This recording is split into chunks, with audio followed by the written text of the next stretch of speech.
Sean bienvenidos al segundo video. Perdonen el ruido de fondo, pero mi familia está muy escandalosa y mi audio es muy malo porque, bueno, no tengo un micrófono de youtubero, pero intentaré hacer la sesión lo más amena posible.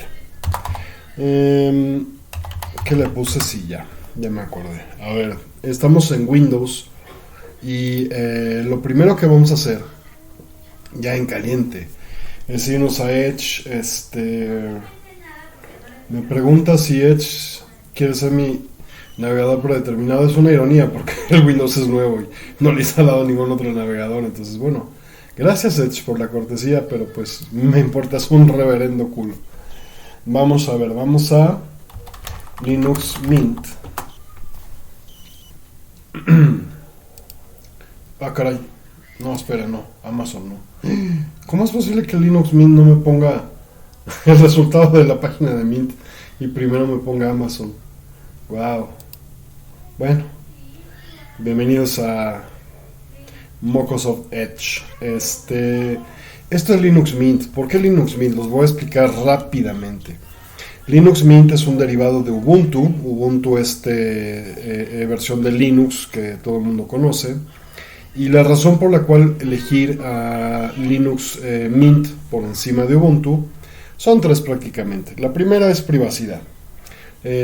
Ubuntu tiene una lamentable mala reputación con respecto a la privacidad y no voy a entrar en discusiones. Pueden ver los demás videos del canal si tienen alguna duda. Por ahí hay uno que otro video que lo evidencia, pero Linux Mint es un proyecto con dos propósitos. Una es dirigido por la comunidad, es decir, no es un Linux hecho por una empresa, lo cual es bastante bueno. Y la segunda es que regresa al paradigma de escritorio convencional, en el que tengo una barra en la parte inferior y tengo un menú, exactamente igual lo van a ver en Linux Mint. Entonces va a ser un poquito más familiar con ustedes.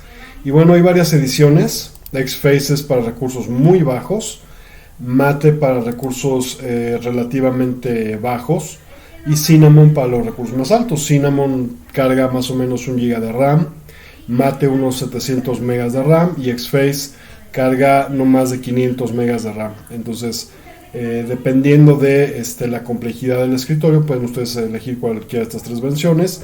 Xfce es un poquito más difícil de usar. Mate es lo más parecido que van a ver a Windows 7, por ejemplo, o a Windows 10.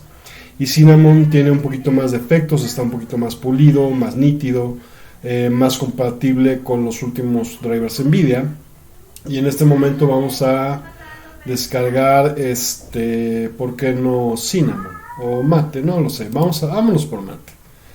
¿Qué es lo que vamos a descargar en Mate? Bueno, vamos a descargar un ISO, que va a ser un libcd.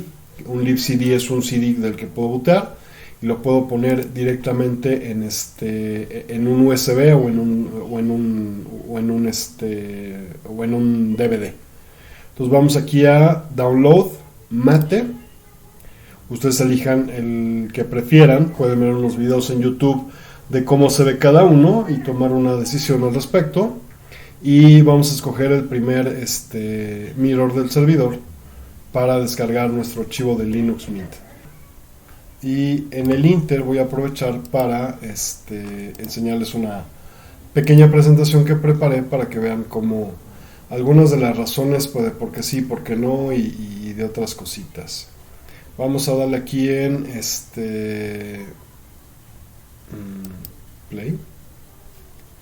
Creo que sí, a ver, F11 para tener pantalla completa. Y bueno, aquí está una pequeña presentación que preparé para ustedes. De Windows a Linux. Parte 1, ¿por qué? Vamos a la siguiente diapositiva. Bueno, dice aquí, vamos a primero ver las malas razones. Una de las cosas más complicadas para los usuarios de Linux es entender la razón adecuada. Y lo digo porque es muy común que encuentren en los grupos de Linux gente que se quiere pasar a Linux por razones que no son pues precisamente las adecuadas como para cambiar tu sistema operativo. Y las quiero discutir aquí con ustedes. Si alguno de ustedes había pensado en pasarse a Linux por alguna de estas razones, déjenme darles un poquito de perspectiva y de opinión. para que se puedan pasar por las razones adecuadas y no por las erróneas. La primera razón que que he visto mucho es: los usuarios piensan que por el hecho de que tenga Linux, su computadora va a funcionar mejor. Y esto es un mito. Puede ser cierto en algunos escenarios, y puede ser que si instalas una versión de Linux ultra ligera, te funcione también como te funcionaría, no sé, Windows XP, tal vez, que está diseñado para hardware más viejito. Lo cierto es que en todo sentido y para todo efecto práctico, Linux es un sistema operativo moderno, que tiene interfaces gráficas que pueden ser pesadas, y la mayoría de lo que vas a hacer que va a consumir tu RAM son las páginas web. Y poco va a importar si estás en Linux, si estás en Windows, si estás en Mac. El hecho de tener 15 pestañas abiertas de navegador con todo lo demás va a hacer que tu máquina sea lenta, y Windows no es una varita mágica para que tú puedas hacer que una máquina vieja funcione como una máquina nueva. Y además acuérdate que el software contemporáneo, desde el navegador hasta las suites de ofimática, los entornos de desarrollo, pues van con el hardware, y el hardware que utilizan los programas de hoy en día, pues esperan que tengas 16 o 32 GB de RAM, que tengas un procesador de 4 a 8 núcleos o de 4 núcleos y 8 hilos, que sea 2.66 GHz mínimo. Es decir, Linux no es un sistema operativo para máquinas viejas. ¿Existen versiones de Linux para máquinas viejas? Sí. ¿Que te van a permitir ejecutar software moderno? No, definitivamente no. Porque imagínate que tú instalas un Linux con una interfaz gráfica que solo consume 500 megas de RAM, como Xface, y en cuanto descargues Edge o Chrome o Firefox y empiezas a abrir pestañas, vas a ver que tus 2 GB de RAM o tus 4 GB de RAM van a hacer que inmediatamente el sistema se vuelva prácticamente inutilizable. Lo que quiero decir con esto es: si tienes una máquina muy vieja, bueno, pues tienes que saber que Linux funciona en dispositivos embebidos como roteadores o como servidores sin interfaz gráfica, y consume muy poquito de RAM y de recursos, y puedes incluso embeber Linux en una tarjeta Arduino con megas de RAM.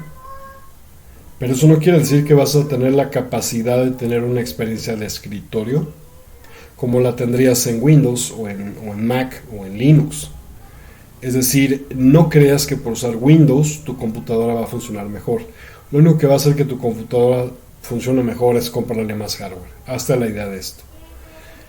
La segunda que va de la mano es: mi PC será más rápida. Y no, realmente no.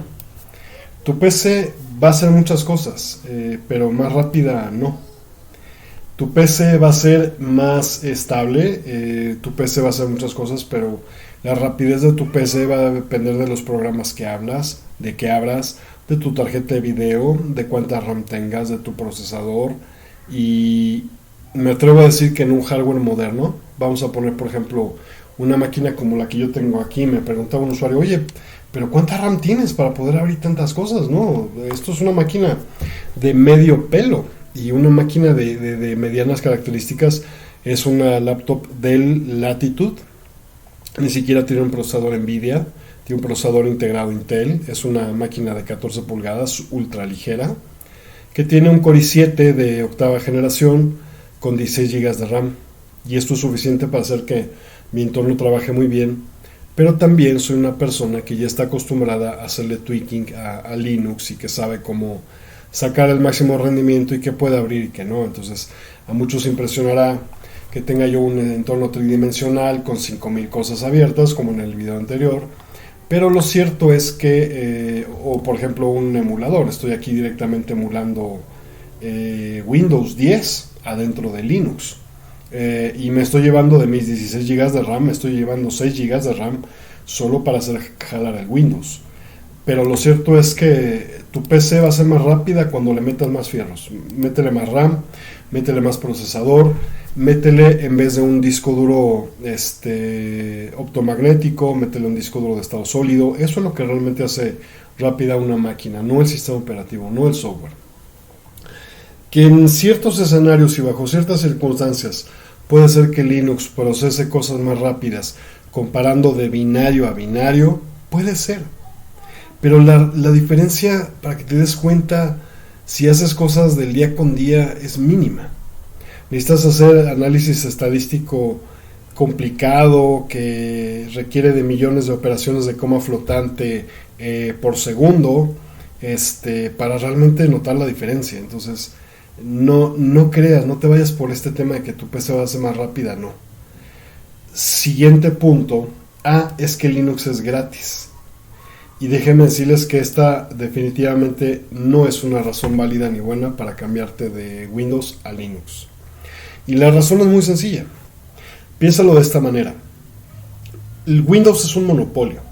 Windows es un monopolio ejercido a través de Microsoft y los fabricantes de hardware, en el cual el fabricante de hardware recibe una regalía por instalar Linux por default en su computadora. Y en cambio, el beneficio mutuo que se lleva a Microsoft es que el fabricante hace que el hardware y los controladores sean compatibles con Microsoft. Y este modelo de monopolio que ha sido lamentablemente absorbido durante décadas por todo el mundo, ha hecho que las máquinas normalmente tengan Windows. Y no importa si Windows es bueno, si Windows es malo, si te roba información, si no te roba información, no te dan una opción, porque no está en las manos de un usuario convencional poder instalar Linux sin ningún problema y reemplazar el Windows como si nada. Si tu máquina trae Windows, estás pagando una licencia tácita, pero ya la pagaste.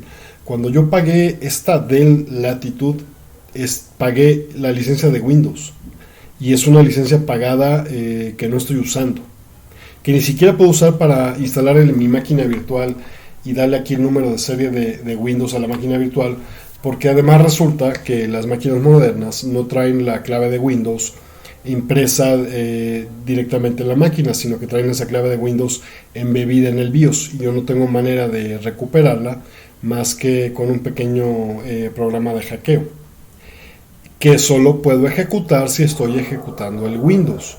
Y como yo troné el disco duro completo de mi máquina para instalar Linux, pues prácticamente perdí mi licencia. Y ese dinero que a mí me costó esa licencia es un dinero que se quedó de él, que usó Microsoft, y que al final de las cuentas terminó usando Linux. Entonces nadie sabe para quién trabaja. Lo cierto es que Linux no es gratis. Puede ser gratis en muchos escenarios, y puede que el 99% de las distribuciones que vas a encontrar las puedas descargar gratuitas, pero no quiere decir que Linux sea un programa gratuito. Linux es de software libre, es de código abierto, y no tiene nada que ver con el costo. Y de hecho, muchas empresas pagan mucho dinero a Linux por usar Linux.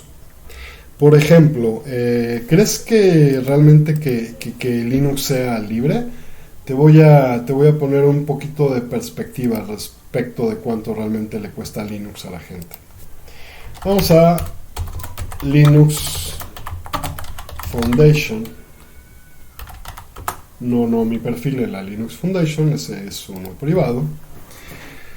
Pero quiero que vean esto. Si yo quiero ser un miembro de la Fundación Linux, ser un miembro significa pagar tu Linux, tener soporte por Linux. Y no sé si ustedes sepan, pero todos los Androids del mundo, todos los celulares Android tienen Linux. Llega Google y se acerca a Linux y le dice: oye, Linux, quiero un kernel para mi sistema operativo. Como no, te va a costar $30 millones, $40 millones, no sé cuánto les haya costado, y además tienes que pagar $500,000 anual, simple y solo por usarlo. Entonces, la mayoría de las grandes empresas pagan millones de dólares por usar Linux, y Linux vive en Android en el más del 70% de celulares en el mundo, y en los servidores, y estos servidores que son Intel, que son Dell, que son no sé qué. Les voy a enseñar la cantidad de dinero que pagan a Linux. Fíjense bien. Por ejemplo, vamos a membership, miembros corporativos. Vamos a ver cuánto realmente pagan las empresas por Linux. Bueno, solo no se vayan a espantar. Los miembros platino pagan $500,000 anuales. Y tenemos, fíjense bien, Microsoft le paga $500,000 al año a Linux, solo por el simple hecho de permitirle meter un sistema embebido de Linux adentro de Windows. Pero Intel le paga, Red Hat, IBM le paga, Google le paga, AT&T le paga, Facebook le paga, Fujitsu, Huawei, Qualcomm, Oracle, NEC, Samsung, Texan, VMware. Estos son 1, 2, 3, 4, 5, 6, 7, 8, 9, 10, 11, 12, 13, 14, 15 miembros de a $500,000 cada uno al año. Hagan las cuentas. Son $7.5 millones al año que solo pagan estas compañías. Vamos a ver a los Gold Members que pagan $250,000 al año, me parece. Sony, Citrix, Uber, Toshiba, Panasonic, Baidu, Alibaba, Silver. Son cientos de miembros Silver que pagan creo que $150 o $125,000 al año. Decenas de miembros. Adobe, Atlassian, todos los grandes fabricantes de la industria le pagan a Linux. Todo mundo. ¿Y por qué? ¿Creen ustedes que todas estas empresas, que son básicamente las empresas de tecnología en el mundo, desde Intel hasta Microsoft, Oracle, creen ustedes que todas estas empresas le pagan a Linux por cortesía? ¿Por caridad? No, señores, no. Todas estas empresas le pagan a Linux porque Linux tiene un monopolio mundial en la mayoría de máquinas del mundo. Aquí lo escucharon y lo repito. Linux es un monopolio mundial en los sistemas operativos. Porque todas las máquinas embebidas, todos los dispositivos embebidos, todos los dispositivos IoT, todos los servidores del mundo y casi todos los celulares del mundo usan Linux, y hoy en día cada vez que compras un Windows 10 usas Linux. ¿Ustedes creen que este no es un negocio bueno para Linux? ¿Que le afecta o no que hayamos usuarios de escritorio en Linux? Linux es un negociazo, y es un negociazo como puede llegar a hacerlo cualquier modelo de software libre. Lo que quiero decir aquí es que si ustedes creen que Linux es gratis, piénsenlo de nuevo, porque se llevan casi $1 billón al año de membresías de estas empresas, que se llama membresía, pero bien se podría llamar tu cuota anual para poder siquiera tocar un servidor de Linux, ¿sí? Y además de esto, Linux es el dueño de muchas tecnologías, todo esto son las empresas que le dan a Linux y le dan. Pero además de esto, ¿quieren ver los proyectos? Linux es el concentrador de proyectos más grandes del mundo. Impresión 3D, software para hacer películas, los que usan en Industrial Light and Magic y DreamWorks es Linux. Acorn, todos estos son los proyectos que tiene Linux. Por ejemplo, Node.js, decenas y decenas de tecnologías que son directamente controladas a través de Linux. Así que, damas y caballeros, la próxima vez que piensen que Linux es gratis, no lo es. Nosotros los usuarios de escritorio tenemos la ventaja y la fortuna de poder usar Linux gratuitamente en la mayoría de los casos, porque además los usuarios corporativos dan soporte de paga de Linux. Yo puedo descargar CentOS, pero si quiero un CentOS con soporte premium y corporativo, tengo que pagar a Red Hat y tener Red Hat Enterprise. Y si quiero usar los servidores Ubuntu, el servidor como tal lo puedo descargar gratis, pero las pólizas de Ubuntu que tengo que pagar son bastante costosas. Y para que se den una idea, todos los mainframes y las supercomputadoras del mundo, las 15 más grandes supercomputadoras del mundo, 6 o 7 usan Ubuntu Server. ¿Por qué? Porque saben que usar Debian es tener el sistema más operativo más seguro del mundo, a la vez que tienen soporte premium corporativo. Soporte premium que, disculpen damas y caballeros, pero ni Microsoft, ni Intel, ni AMD, pueden pagar, mucho menos Apple, porque pagar soporte Linux es tener a cientos de miles en una comunidad dándote soporte y a otras tantas decenas o centenas dándote soporte Enterprise pagado. Entonces jamás podría pagar eso Windows, por ejemplo, o Microsoft. Vamos a ver cómo va nuestra pequeña descarga en Windows. Parece que ya se descargó. Vamos a interrumpir nuestra presentación de Linux no es gratis para decirles exactamente qué tienen que hacer con este archivo. Una vez que lo descargaron, se van a la documentación, pueden ir a la documentación en español, y aquí hay un artículo muy interesante que se llama seleccione la edición adecuada. Listo, verifica la imagen ISO. No la voy a verificar, no hay ningún problema. Crea un medio de arranque. Aquí está lo que necesitamos. Y dice aquí, crear el medio de arranque, cómo crearlo en Linux Mint directamente o cómo crearlo en Windows. Dice aquí, descargar Etcher. No sé qué sea Etcher, honestamente. Vamos a descargarlo y ya. Aquí está la descarga para Windows. Otros 15 minutos. Bueno, vamos a darle un minuto en lo que se descarga y seguimos con el siguiente tema. Otra de las razones que me han dicho para usar Linux es: no puedo pagar una licencia de Windows. Amigo, amiga, Windows viene por default en la máquina que compres. Y si armas una máquina y necesitas una licencia de Linux, pues sí, es gratis en la mayoría de los casos, pero yo no creo que los 1,500 pesos mexicanos o no sé, $70 o lo que sea, no los puedas costear para tener un sistema operativo. Realmente me parecería una situación extremadamente tacaña no poder pagar una licencia de tu sistema operativo. Y de hecho, si descargas Linux de comunitario, como en este caso Mint, te invito a que le dones al proyecto. Probablemente no el costo de lo que te hubiera costado Windows, pero estas comunidades viven de donaciones y sería una cortesía y un acto bastante ético de tu parte, que si descargas Linux Mint o Ubuntu, bueno, Ubuntu es corporativo, no les des un peso, pero si descargas Arch Linux o Linux Mint o Debian, dona un poquito a estas fundaciones y a estas comunidades. Trabaja mucho para que tú tengas algo fabuloso y merecen un poquito de tu dinero. Vamos a ver si ya se descargó. De hecho voy a cerrar este otro navegador aquí sí, vamos a ver aquí.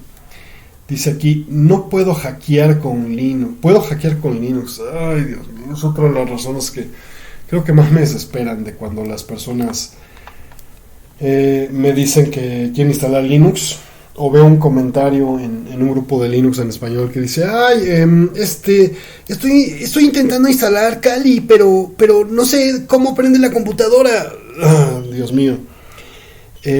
Linux no es para hackear, ni Windows, ni Macintosh, ni Kali Linux. Lo que es para hackear es tu cerebro, tus conocimientos, que tengas 15 años de experiencia administrando sistemas operativos. Eso es lo que realmente va a hacer que puedas o no.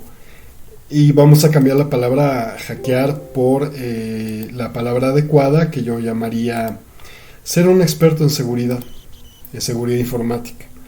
Esto viene con la experiencia, con el conocimiento, tal vez con alguna certificación de Linux Admin, pero no viene con usar un sistema como Kali, que sirve para hacer pruebas de penetración, y ya del hecho de instalar Kali Linux es una llamada a que a ti te hackeen, porque precisamente por cómo está hecho Kali Linux no te permite tener un sistema seguro. Y piénsalo, después de todo, si Kali está hecho para penetrar, pues es fácil de ser penetrado, valga el contexto. Pero lo que quiero decir a final de cuentas es que no es una buena razón que quieras hackear. Definitivamente no es algo relevante, ni interesante, ni que debes de hacer realmente. Y vámonos a la presentación. Entonces, olvídense de esa idea de que Linux es para hackear, porque es una tontería. No, Linux no es para hackear. Lo que es para hackear es el cerebro de los que lo quieren hacer. Y acuérdate que para convertirte en un experto en seguridad informática lo que debes de hacer es aprender a administrar sistemas, aprender de seguridad, aprender de criptografía y bueno, de muchas otras técnicas. Pero no es una buena razón para pasarte a Linux. Lo que puedes hacer con Linux lo puedes hacer con Mac, por decirlo de alguna manera. Otra muy mala razón que he encontrado es: me obligaron en la escuela o en el trabajo. Es horrible y contraproducente para una persona como yo, que están dedicados a promover el software libre, que alguien te obligue a algo. Es que la escuela me pidió Linux, es que el trabajo me pidió Linux. La única razón válida y la principal para pasarte a Linux es porque tú quieras pasarte. Si alguien más te obliga, amigo, abre una máquina virtual, instala Ubuntu y te va a funcionar de maravilla, o Mint en una máquina virtual, y no pierdas el tiempo con nosotros, ni con nuestra comunidad, ni instalando Linux. Si solo es por la escuela del trabajo, descarga VirtualBox. Es más, te lo voy a enseñar. Aquí tenemos Windows, aquí tenemos VirtualBox. Esto es VirtualBox, puedes correr máquinas virtuales. Por ejemplo, puedo crear una nueva máquina virtual y decirle aquí qué tipo es Linux, Windows, Solaris, BSD, OS2 de IBM, Mac OS X. Lo que quiera puedo virtualizar. Y como lo ves aquí, corre como si fuera nativo, literal. No tiene ningún problema. Claro, no puedes correr aquí juegos porque no tiene emulación 3D, pero es tener Windows dentro de Linux. Y bueno, vamos con el siguiente punto de malas razones. Puedo correr programas pirata. Lo he llegado a escuchar y no. Damas y caballeros, el único sistema operativo que suprime por completo la piratería es Linux. Y la razón es muy sencilla. Los modelos de licencia de software libre acaban por completo con la piratería. ¿Por qué? Porque el licenciamiento que ofrece obligatoriamente a quien publica con software libre a liberar el código fuente. Y al liberar el código fuente no tiene ningún sentido piratear. Porque el que está fabricando el software te dice: aquí está el código fuente. Puedes volverlo a compilar, modificar, ejecutar, rebrandear y redistribuir. Y solo tienes que conservar los derechos de autor. Entonces, realmente Linux no te va a servir para correr programas pirata. Te va a servir para correr programas que no son pirata. Precisa y justamente. Otro es que no quieras pagar licencias. Es que me han dicho que hay programas en Linux que son gratuitos y yo no quiero pagar Microsoft Office y Adobe Illustrator, y entonces me quiero pasar a Linux para correr cosas gratis, para no pagar ninguna licencia. Y te invito a pensar esta mentalidad dos veces, porque el trabajo de todos vale. Yo soy un programador y mi trabajo vale dinero, mi tiempo, mi esfuerzo. Las 1500 horas que le pongo a liberar un programa de software libre valen dinero. Y ese dinero lo tengo que cobrar de alguna manera. En mi caso, rento el software como servicio, software libre. Pero si hay licencias de juegos, de aplicaciones propietarias, págalas. Por ejemplo, yo soy súper participativo del software libre, hago mucho software libre, vendo software libre, rento software libre, pero pago las licencias de mis juegos y pago las licencias de mis suites ofimáticas y dono dinero a la fundación Mozilla, por ejemplo, porque me gusta mucho su software, lo utilizo mucho y creo que es más que correcto donar un poco a la gente que te da tanto.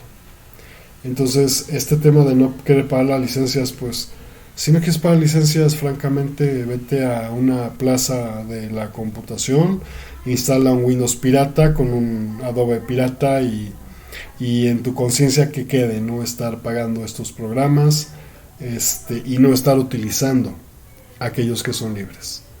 Lo que sí te puedo decir es que el software no fue hecho para ser gratuito, fue hecho para ser libre, que son dos cosas completamente distintas.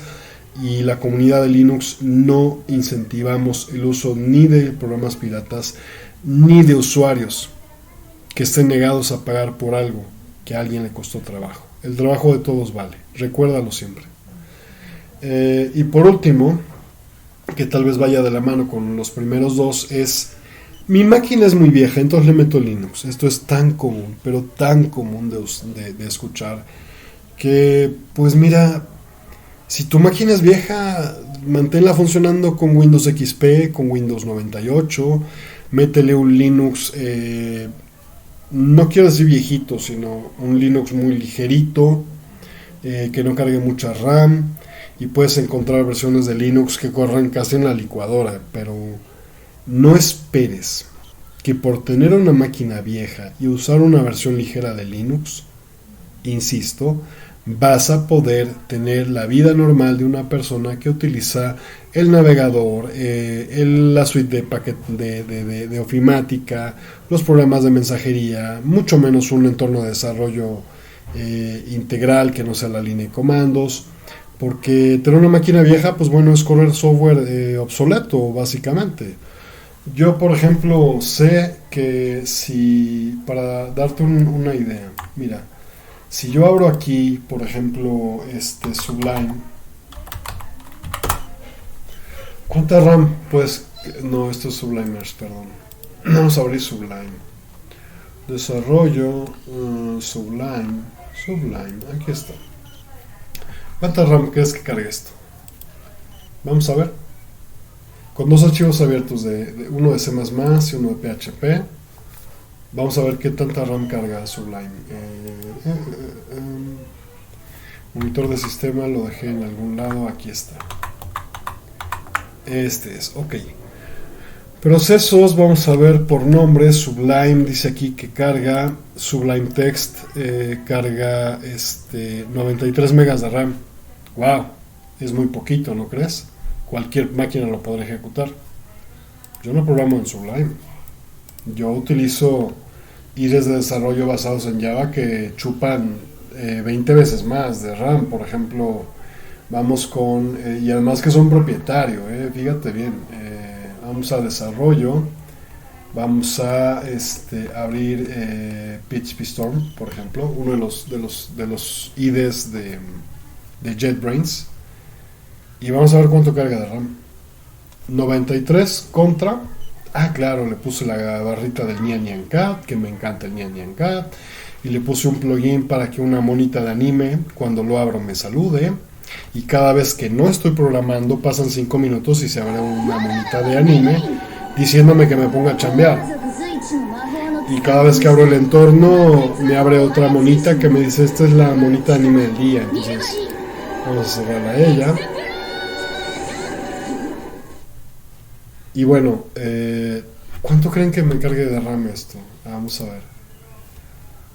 Esto se llama PHP Storm. No sé si salga como PHP Storm o como... es más fácil acomodarlo por memoria, y el que más carga va a ser este. Sí, este. Java. JetBrains. 890 megas. O sea, prácticamente un gigabyte contra 93 megas de Sublime. ¿Y qué creen? Que no me da empacho ni molestia ni angustia decirles que utilizo un IDE propietario, que no es software libre, que está hecho en Java, que es pesado de RAM, pero que a mí me hace productivo, muchísimo más productivo que Sublime o que Atom o que Visual Studio Code, y me permite integrar con Git y con la terminal y hacer cosas muy sofisticadas, y pues es parte de mi idea con día. Entonces no creas esto de que es que Linux es para máquinas viejas. No, Linux es para quien quiere ser productivo, así de sencillo. Vamos a cerrar este entorno y vamos con las buenas razones ahora. ¿Cuáles son las buenas razones? Las razones que realmente te van a dar un propósito adecuado para migrar a Linux. Vamos con ellas. Y de inicio vamos a ver cómo se descargó ya este archivo. Seguramente ya se descargó. Si mis cálculos son correctos, esto ya se descargó. Vamos a ver. ERPA-ROM, descargas, listo. Sí, ya se descargó. Perfecto. Entonces vamos a hacer lo siguiente. Fíjense bien.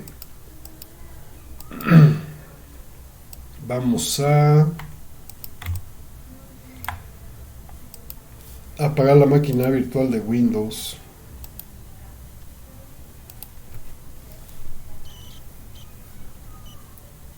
Y vamos a crear una nueva.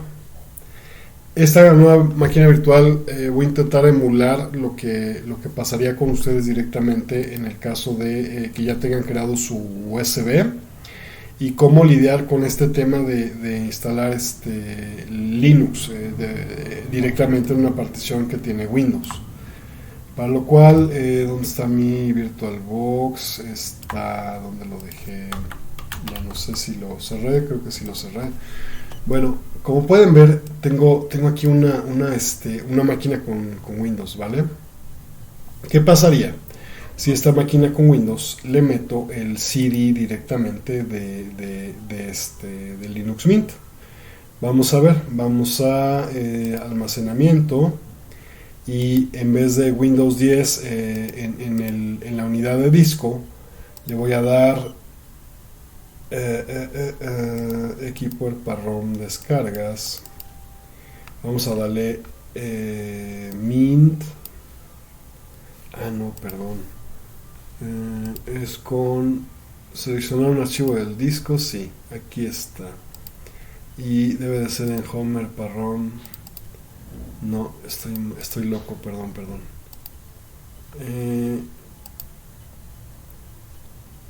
Eliminar disco de la unidad virtual. No, es que estoy agarrando otra cosa que no es, perdón. Es controlador sería lata.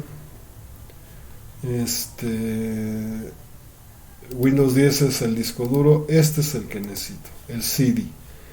Vamos a seleccionar un archivo del disco duro. Aquí está Mint.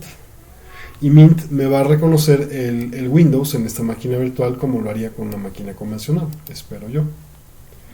Ya se lo metí y vamos a decirle que en la configuración el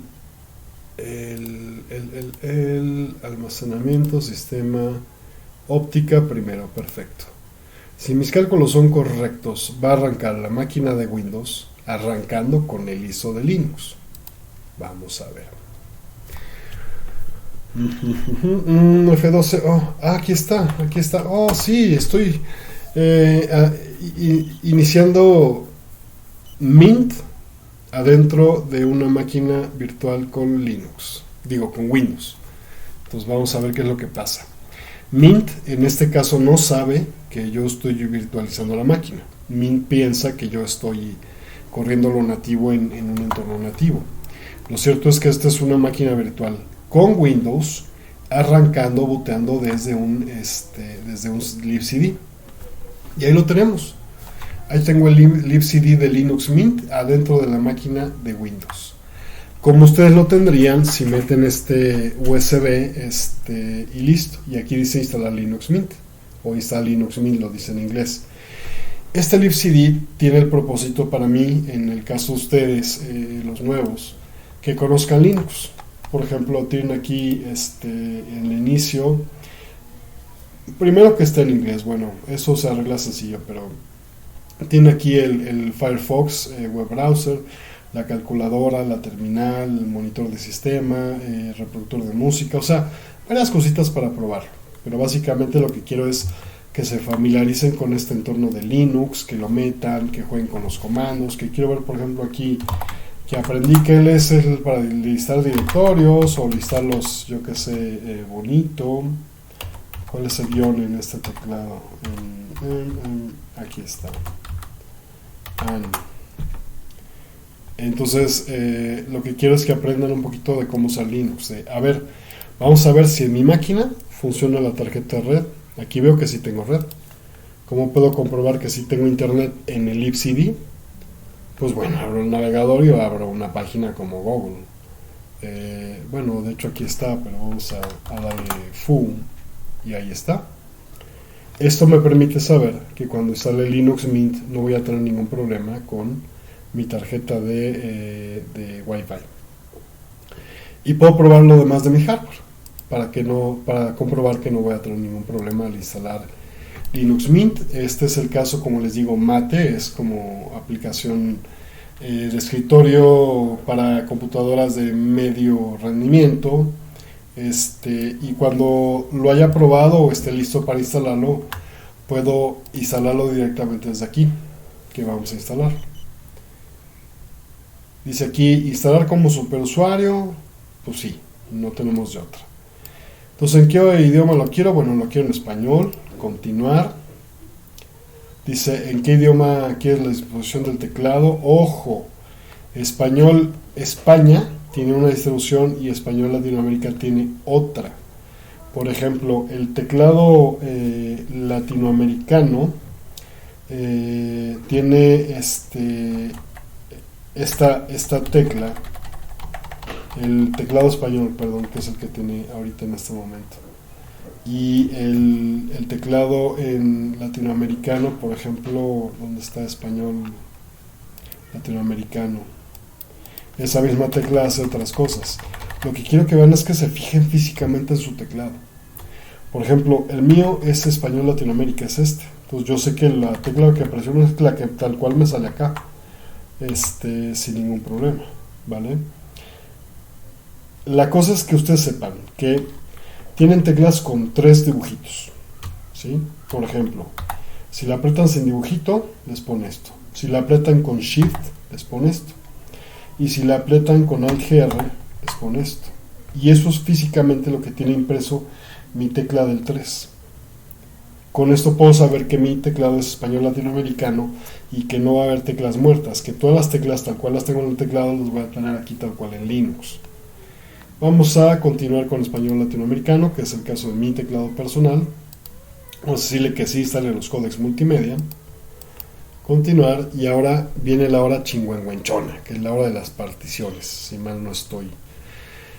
Las particiones es un tema complicado. Es un tema complicado porque si no sabes lo que haces puedes echarte tu disco duro. Aquí, por ejemplo, tienes 3 opciones. Dejar que Linux Mint reduzca el tamaño de tu disco de Windows para que lo ejecutes o con Linux o con Windows. Borrar completamente lo que tenías e instalar solo Linux Mint. O más opciones para un particionado manual. Si eres un novato, hagas lo que hagas, jamás le des más opciones. Jamás. No te metas con la tabla de particiones porque es un tema complicado. Vamos a darle en este caso instalarle Linux Mint junto a Windows 10, que es lo que estoy haciendo. Bueno, tengo Linux y de adentro Windows y adentro el libcd de Linux Mint, y bueno, esto es lo que vamos a hacer.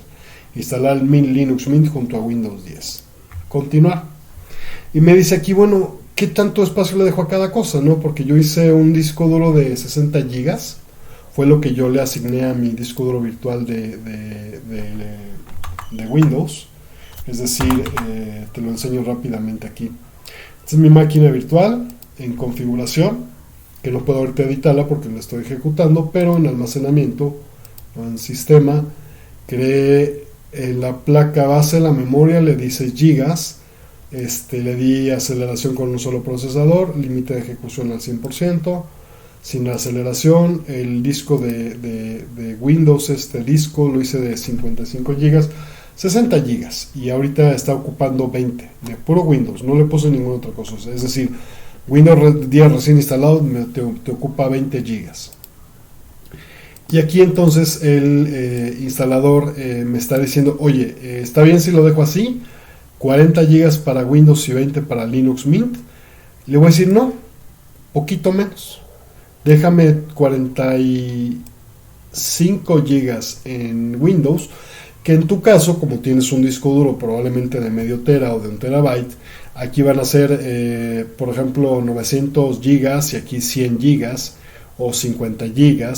Porque la cosa es que pruebes primero Linux y pruebes a arrancarlo con Dual Boot, que es lo que vamos a hacer en este momento. Déjale al menos a Linux unos 15 GB, yo diría. Y ya si quieres instalar más cosas, pues acuérdate que solo vas a tener 15 GB disponibles. Puedes darle la mitad. Lo que uses en Windows lo vas a poder ver en Linux, pero no es al revés. Entonces, si tienes aquí en Linux Mint archivos, no los vas a poder ver desde Windows. Pero si tienes archivos en Windows, sí lo vas a poder ver desde Linux. Entonces, sé muy cuidadoso con ese tema, ¿vale? Vamos a dejarlo en 15 GB para Linux y lo demás para Windows, que ocupa 20 GB en este micro disco virtual y le van a quedar 40 GB básicamente. Y vamos a darle a instalar ahora. Esto va a llevar un rato.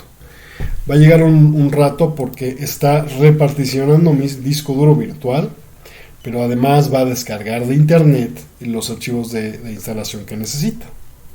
Y esto va a llevar un tiempecito y vamos a seguir con nuestra presentación. Le digo yo que estoy en la Ciudad de México, automáticamente me reconoció la zona horaria.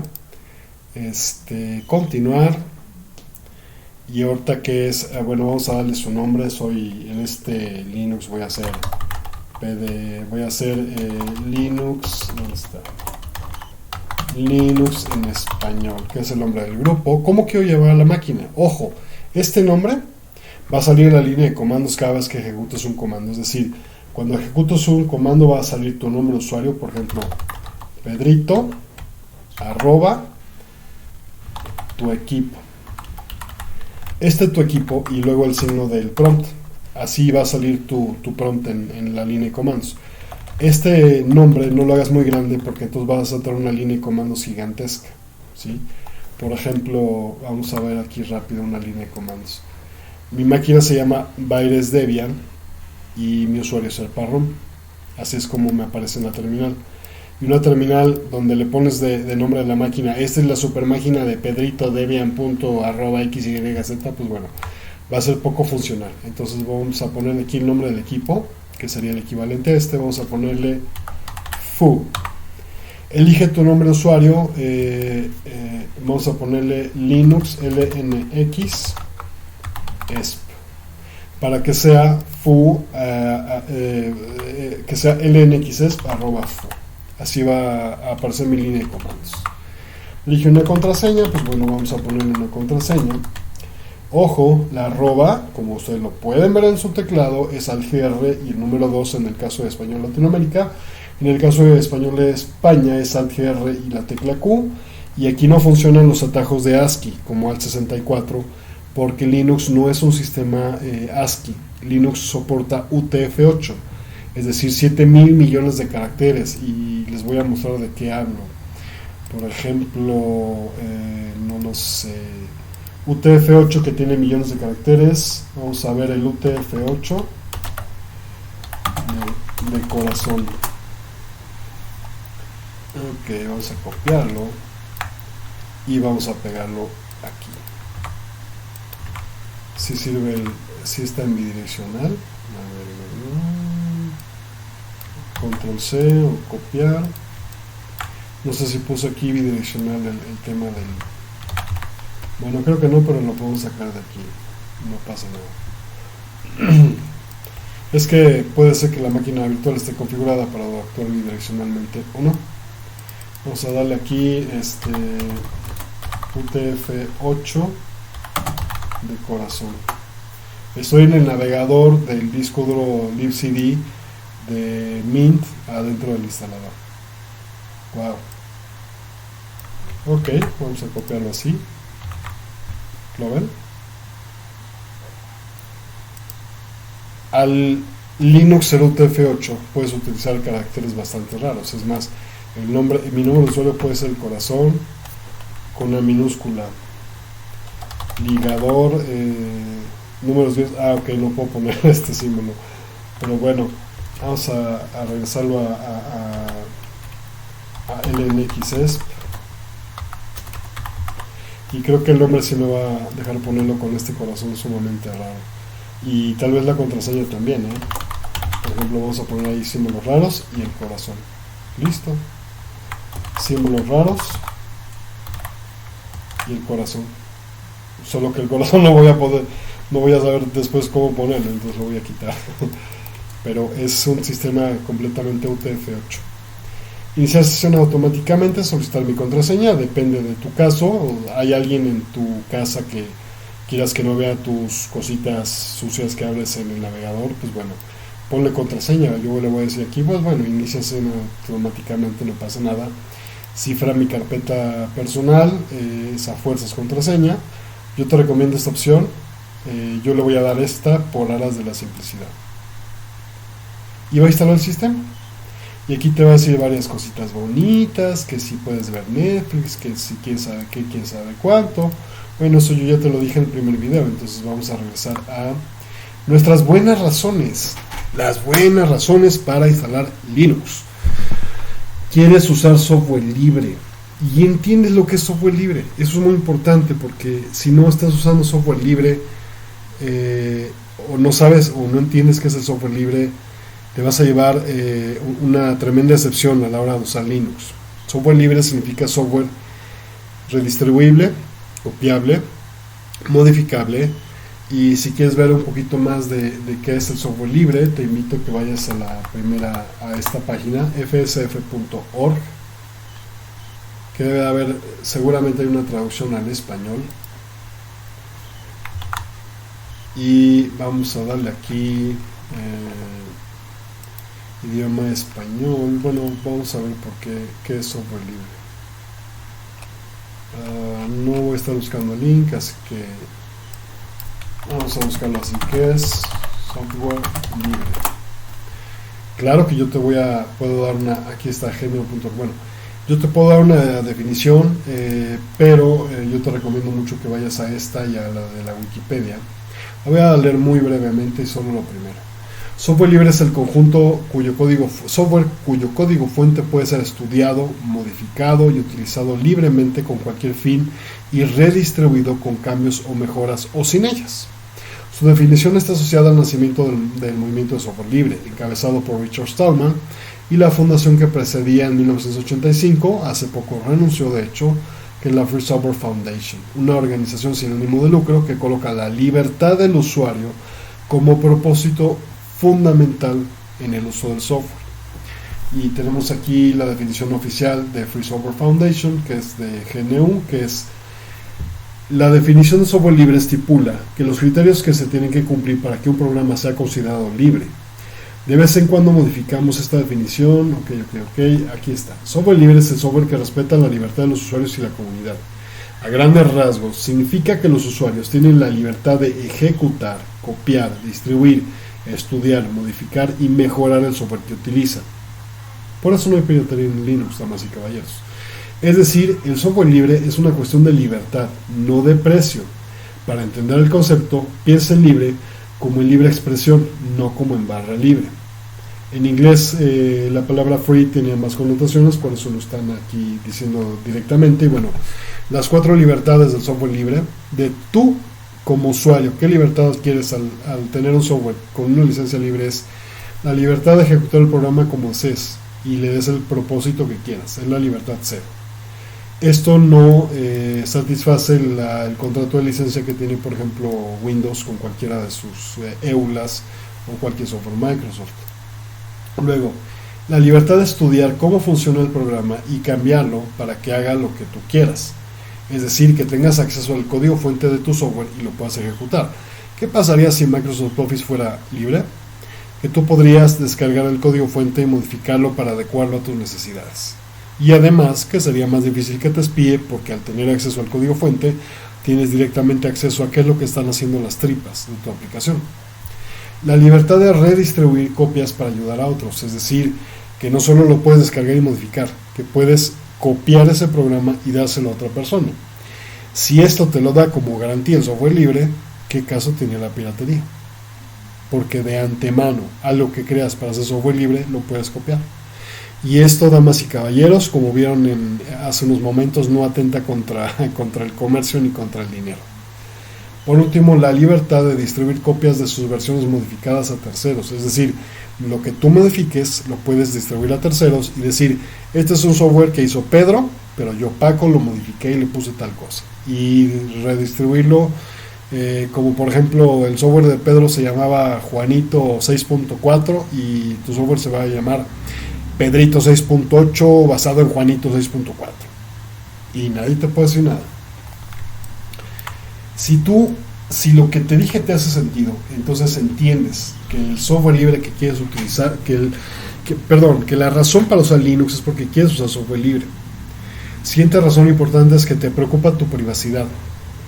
Linux promueve, en la mayoría de los casos, no en todos, hay casos como Ubuntu en donde no se promueve la privacidad, pero en la gran mayoría de los casos Linux va a promover el software que es más privado, que no roba información y que no tiene un propósito comercial de explotación de datos. Linux, damas y caballeros, es estable. Esta es la razón por la cual lo usa todo el mundo, los servidores, los celulares. Al ser Linux el sistema operativo más estable del planeta y tener en su haber a la distribución de software más estable del planeta, que se llama Debian, pues puedes esperar que la estabilidad crítica de cualquier sistema utilizando algo basado en Linux, particularmente en Debian, sea obsesivo. Luego, ¿qué es un sistema operativo seguro? Seguro en el sentido de que todos los días encuentran vulnerabilidades en Linux, probablemente más que en Windows, pero ¿sabes a qué se debe? Aquí hay 7 millones de personas minuciosamente haciendo escrutinio de las características de Linux. Esto no se lo puede permitir ninguna empresa como Microsoft, que puede tener a 100, a 1000 desarrolladores, a 1500, a 2000. Jamás van a poder tener la cantidad de ojos haciendo escrutinio de control de calidad como 600,000 personas en una comunidad dedicadas a mantener un kernel. Por lo cual, diario se publican vulnerabilidades y diario se parchan en Linux. Linux es muy seguro y muy estable porque es abierto y porque está en constante escrutinio. Y además de todo, bueno, has escuchado que Linux prácticamente no tiene virus, esto es cierto, que prácticamente no tiene malware, esto es cierto. Y en términos generales es un sistema operativo mucho más seguro por su arquitectura, por su código abierto y por la cantidad de ojos que están vigilando constantemente que Linux no haga, o cualquier cosa relacionada con Linux, no hagan una felonía, una barbaridad. Otra buena razón pragmático-filosófica para utilizar Linux es que estés en contra de la obsolescencia programada. Y te daré una muestra. El software de servidor más viejo del mundo se llama Apache, hecho por la Apache Software Foundation. Tiene más de 30 años y van en la versión 2. Así como lo escuchaste. Van en la versión 2. Claro.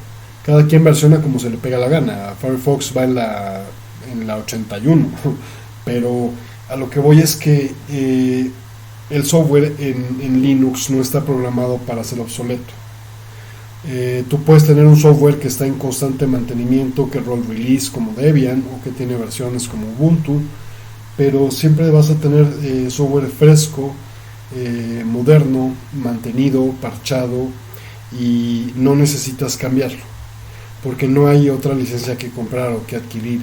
Es común que si tú compras Adobe Photoshop versión 666, al rato Adobe te va a pedir comprar la versión 667 porque es más bonita y porque 666 era una porquería y la gente cool ya usa Adobe 667 y bueno, eso es la obsolescencia programada y en Linux eso no existe. Luego, quieres ser capaz de modificar el software que utilizas, que es una de las libertades que mencionamos en software libre, que significa que puedes descargar el código fuente de lo que sea, de Firefox, de Linux, del kernel, modificarlo y correrlo y redistribuirlo a tu antojo. Y esta es la razón por la cual, damas y caballeros, hay tantas distribuciones de Linux. Porque alguien tan bueno como Ian Murdoch saca una distribución de Linux llamada Debian. Y es buenísimo y es la cosa más estable del mundo, pero ¿qué creen? Que es difícil de instalar y de mantener y de configurar. Entonces llega una empresa que se llama Canonical y dicen, oye, esto de Debian es la hostia, es que wow, la octava maravilla del universo, pero no es usable, vamos a hacerlo bonito y fácil de instalar y de ejecutar y todo. Pero hacen un trato con Amazon y le ponen spyware. Y entonces llega otra comunidad y se llama Linux Mint y te dice, oye, espérate, esto que está basado en Debian, que se llama Ubuntu, vamos a basarnos en él, quitarle el spyware y hacerlo más bonito. Y entonces hace Mint. Y al rato alguien toma Linux Mint y no le gustó que el Linux Mint tenga los colores verdes por default y hace un Linux Mint Blue. Y entonces ya hace un tema azul y redistribuye su propia distro. Y por esa razón hay tantas distros, porque la diversidad de opciones que tienes en Linux de todo es tremenda. Vamos con el siguiente buena razón para usar Linux. Deseas aprender a configurar e instalar servidores, es decir, si lo tuyo es instalar y configurar servidores, amigo, ¿qué estás esperando? Pásate a Linux, porque va a ser parte de tu carrera.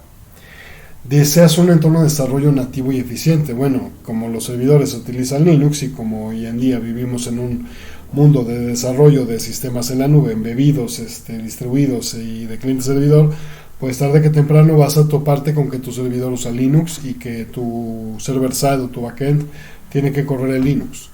Y por eso se inventaron contenedores como Docker y microservicios como Kubernetes.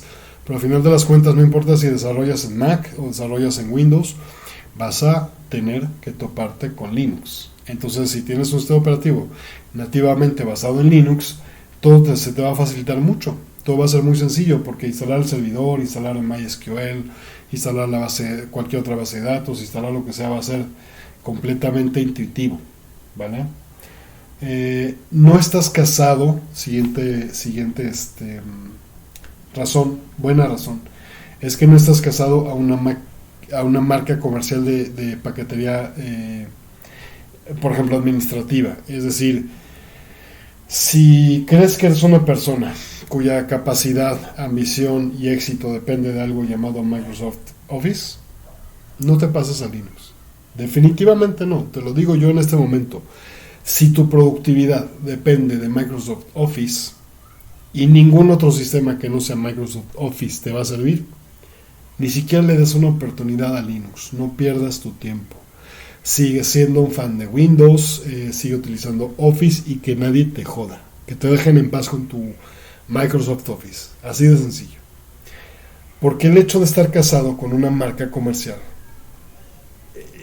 entra directamente en contrasentido y en choque con el hecho de tener Linux. En Linux todo el mundo te va a decir, no uses Illustrator, usa GIMP. Y te van a decir, no uses Photoshop, usa Inkscape o Krita.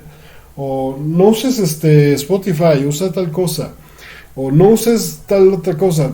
Es decir, si no estás abierto a las posibilidades, a aprender de otra suite ofimática, a promover que tus allegados usen esa otra suite ofimática, a tirar WhatsApp y usarte Telegraph o Signal, y a tirar Microsoft Office y usar otra cosa, no te pases a Linux. No hay nada peor y más lamentable que una persona que se dedicó una semana de su vida a instalar Linux y después se puso a postear en un grupo de Linux que cómo puede instalar Microsoft Office, porque no va a poder jamás. Y le van a responder que use Wine y le van a responder muchas cosas, pero al final, si esa persona no se siente productiva ni capaz de ejecutar su vida sin Microsoft Office, pues definitivamente Linux no es para esa persona. Siguiente buena razón. Estás dispuesto a encontrar y aprender a usar alternativas libres al software comercial de Microsoft, Apple, Adobe y AutoCAD y Autodesk, etc. Es decir, si le vas a poner un poquito de tu tiempo en entender las alternativas libres, en entender que pueden no ser exactamente iguales o no funcionar exactamente igual, pero que eso no tiene por qué empañar tu productividad, estás del otro lado. Te voy a poner un ejemplo curioso y sencillo. Tú ahorita te sientes que no puedes sin Microsoft Office 365 existir en el universo. ¿Qué hubieras dicho a ti mismo hace 10 años que solo usabas Office XP o Office 98? Que es una porquería, que comparado con lo que estás usando ahorita nada que ver, que los menús son muy raros, que no puedes usarlo igual, que no se formatea igual. Es decir, ya estás prediseñado a que si no usas el sistema que te está dando en ese momento la compañía, todo va a estar mal. Con esa mentalidad no vas a poder tener una transición a Linux de ninguna manera y en ningún sentido. Entonces, desde incluso videojuegos, yo juego muchos juegos propietarios, pero sé que, por ejemplo, si a mí me gustase, no sé, te voy a poner un ejemplo. Yo juego un juego que se llama de Bandai Namco, que no existe para Linux, solo para Windows y para PlayStation 4, que se llama Trails of Cold Steel. Y ese juego no lo puedo jugar en Linux, a menos de que lo emule. Entonces yo tengo la decisión de si mejor tener un Windows para poder ejecutar mi juego Bandai Namco, o agarrar otro juego, o de plano comprarlo para PlayStation 4. En mi caso yo tengo ese juego en PlayStation 4 y sé que jamás va a ser parte de mi librería de Steam. Y así como hay eso, hay otros ejemplos de, por ejemplo, yo antes utilizaba, por decirte, supongo, Microsoft Office en algún momento lo sé. Supongo que sí. Vamos a suponer que hace 20 años usé en mi adolescencia Microsoft Office como cualquier persona. Y de repente me dicen, oye, tienes que usar ahora LibreOffice. Bueno, en ese momento no había LibreOffice, era OpenOffice, y era de Sun Microsystems. Y bueno, yo empecé a usar OpenOffice y no me sentía bien porque no estaba la misma interfaz. Y con el tiempo decidí mandar todo al diablo, todas las suites ofimáticas de paquetería instaladas en el sistema las mandé al diablo y empecé a solo utilizar sistemas en la nube. Hoy en día no abro ni LibreOffice, ni FreeOffice, ni WPS Office, ni absolutamente nada, ni en mi celular ni en mi máquina que no sea Google Drive.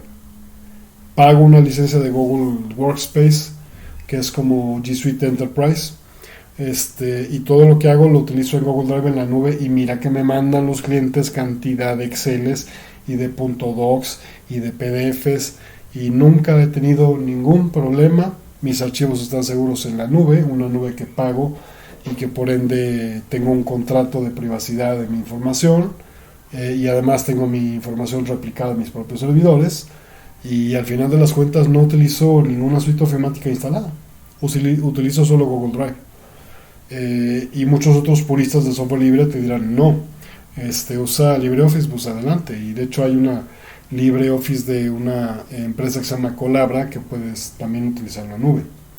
A lo que voy es que si tú estás dispuesto a darle una oportunidad a los sistemas libres que vas a encontrar en Linux, vas a ser muy productivo.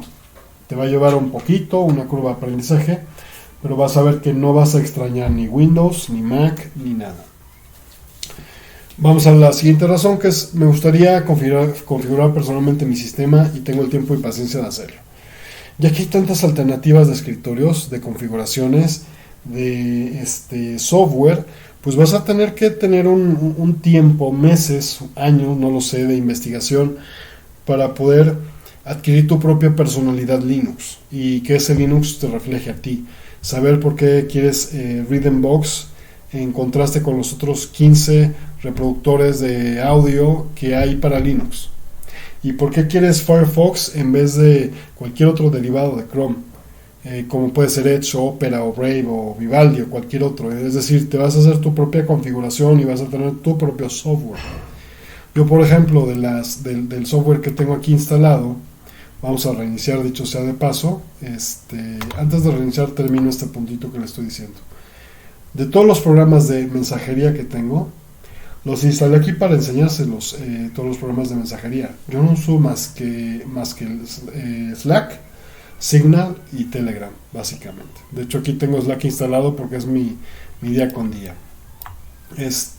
Ahora sí vamos antes de ir a la siguiente diapositiva, vamos a reiniciar y ver cómo nos tocó con esto de ya se terminó de instalar. Entonces, técnicamente hablando, en este disco, que es como el equivalente de tu disco duro normal, en mi disco duro virtual, adentro de mi Linux virtual, digo de mi Windows virtual, usando Linux virtual en una máquina de Windows virtual, vamos a reiniciar y a ver qué es lo que sucede. Estamos reiniciando Linux, dice remueve el disco de instalación y presiona Enter. Bueno, pues no tengo disco, está el punto ISO que descargué y listo. Dice ahí, ese es el BIOS, y dice aquí, oye, ¿qué quieres? ¿Ejecutar Linux Mint o Windows? Esto, damas y caballeros, se llama Grub. Grub es el gestor de arranque que se instala en el MBR del disco duro, que me permite elegir Windows o Linux Mint. Y aquí si yo le doy Windows, me va a arrancar con el Windows directamente. Si yo le doy Linux, con el Linux directamente. Vamos al Windows primero, para que ustedes vean que no perdieron nada de lo que ya tenían en Windows. Porque ya tenían aquí un Windows instalado, entonces quieren cerciorarse de que Linux no destruyó ni mató ni su información, ni a su Windows ni nada. Y pues bueno, vamos a ver aquí. Y de hecho vamos a hacer algo interesante para que vean la interactividad que hay entre ambos. ¿Cómo funciona? Ahí está. Ok. Ya arranqué con Windows, no me hizo nada, no mató al sistema, afortunadamente.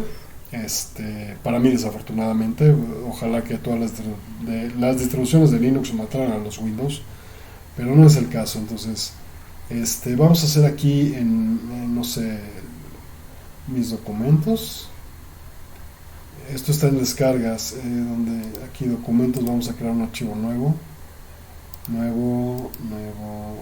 documento de texto.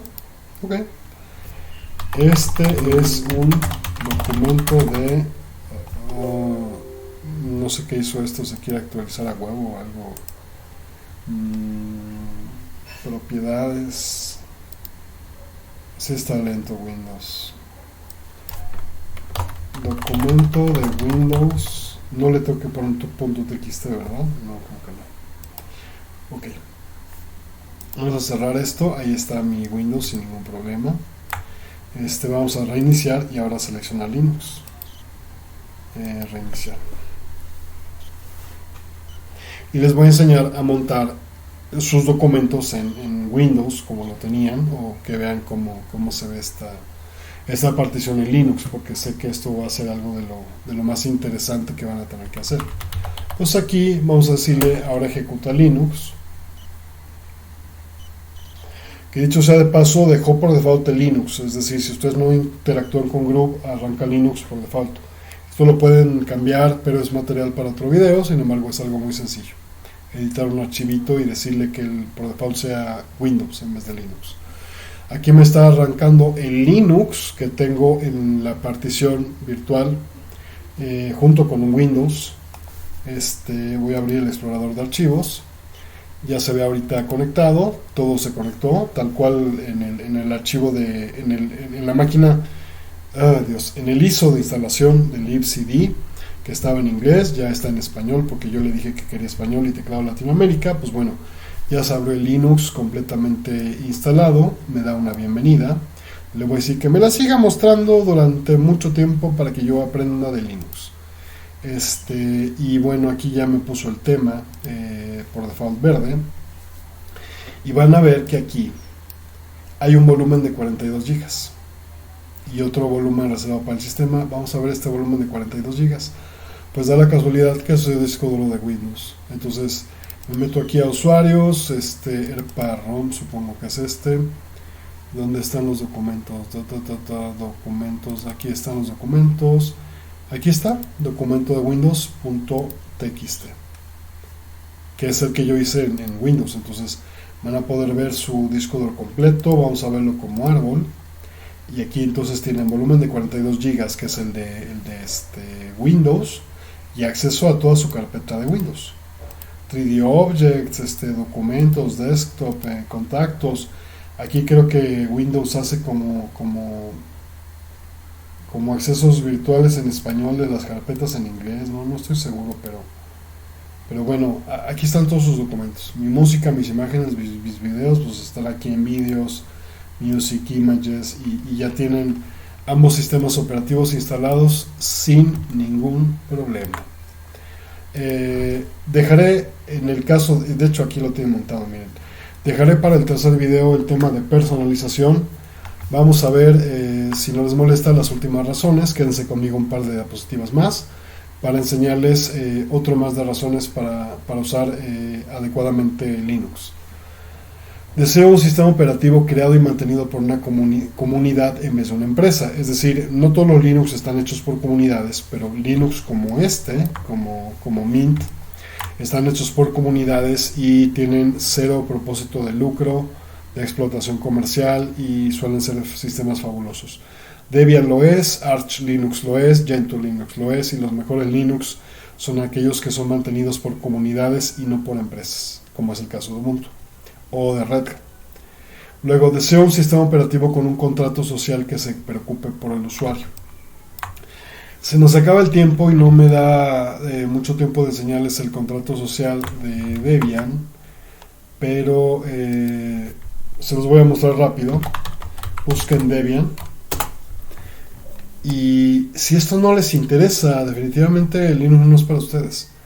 Yo uso un sistema operativo que me da un contrato social que dice que siempre va a permanecer libre, que contribuye al software libre, que no oculta sus problemas. Esto es muy importante para mí. Otros Linux como Ubuntu sí los ocultan, cuya prioridad son los usuarios y el software libre. Trabajo que no siguen los estándares que no siguen los estándares de software libre, bla bla. Bueno, si no tiene un contrato social, para mí no lo uso. Es para mí muy importante que sea tanto pragmático como ético. Luego, deseo un sistema operativo mantenido por millones de personas en vez de un puñado de agentes de soporte. Es decir, cuando tienes algo Windows o Mac, pues no sé cuántos agentes de soporte tengan para tu país, en tu idioma, pero te garantizo que no es ni el 5% de la cantidad de usuarios mejor capacitados, muy bien intencionados, que vas a encontrar en las comunidades de Linux, que te van a ayudar sin cobrarte un peso y van a estar contigo paso a paso. Y espero que este video sea precisamente parte de este esfuerzo, de contribuir a que personas como yo ayudemos a usuarios novatos como tú a tener Linux adecuadamente. Y por último, que de alguna manera quieras cambiar el mundo para que más fabricantes y desarrolladores soporten a Linux. Y vamos ahora con ambos mundos. Probablemente necesites acceder a aplicaciones que no existen en Linux o intentar Wine, que Wine es una capa de emulación de la cual hablaré en el otro video, pero bueno, probablemente solo necesites una máquina virtual con un libcd, como ves que lo hice aquí. Probablemente Linux no sea para todos y no es lo apropiado en todo escenario, estoy de acuerdo con ello. Y bueno, ¿qué opciones tienes? Pues vete con Dual Boot, como lo viste aquí precisamente instalado, Dual Boot, que es arranque dual, o tener una máquina virtual. En este video, además, sirve el propósito de que te enseñen las tres cosas: tener máquinas virtuales, tener Dual Boot y tener poder funcionar normalmente con Windows, con Linux y con todas las cosas que necesites, ¿vale? Por último, ¿es Linux para expertos? Mucha gente me dice, no, es que yo no soy informático, a mí pónganme algo facilito de usar, yo no soy programador, yo no soy hacker. Bueno, no voy a entrar en detalles, damas y caballeros, solo les voy a decir en mi vida quién usa Linux. Mi hija de 4 años usa Debian Linux, una pequeña distro basada en Debian que se llama Dudu, para niños de 2 a 6 años. Mi mujer, que es contadora, utiliza Linux con Xface. Mi mamá, que es una mujer de prácticamente 70 años, obsesionada con Facebook, utiliza Linux. Mi ex, que es psicóloga, utiliza Ubuntu. Mis demás hijos que están en primaria utilizan Linux. Mis clientes, la mayoría, los he podido migrar exitosamente a Linux y dejaron de pagar de por vida las licencias de Windows y de Office y ahora están libremente donando en la medida de sus posibilidades a las fundaciones de software que soportan toda su infraestructura, como Mozilla y como Linux Mint. Pero vamos al otro extremo, de mi hija de 4 años a la Estación Espacial Internacional. Bueno, pues créanlo o no, la Estación Espacial Internacional usa Linux, Debian Linux. Y por último el CERN, el acelerador de hadrones de Suiza, también usa Linux. Entonces, si el CERN y la Estación Espacial Internacional y mi hija de 4 años usan Linux, ¿por qué tú no? Esto es todo por hoy. Espero que el siguiente video aclare otras más dudas. Les deseo mucha suerte con su Dual Boot y ya vieron que está bastante sencillo. Solo fueron 3 clics de siguiente. Gracias a todos y nos vemos en el tercer video.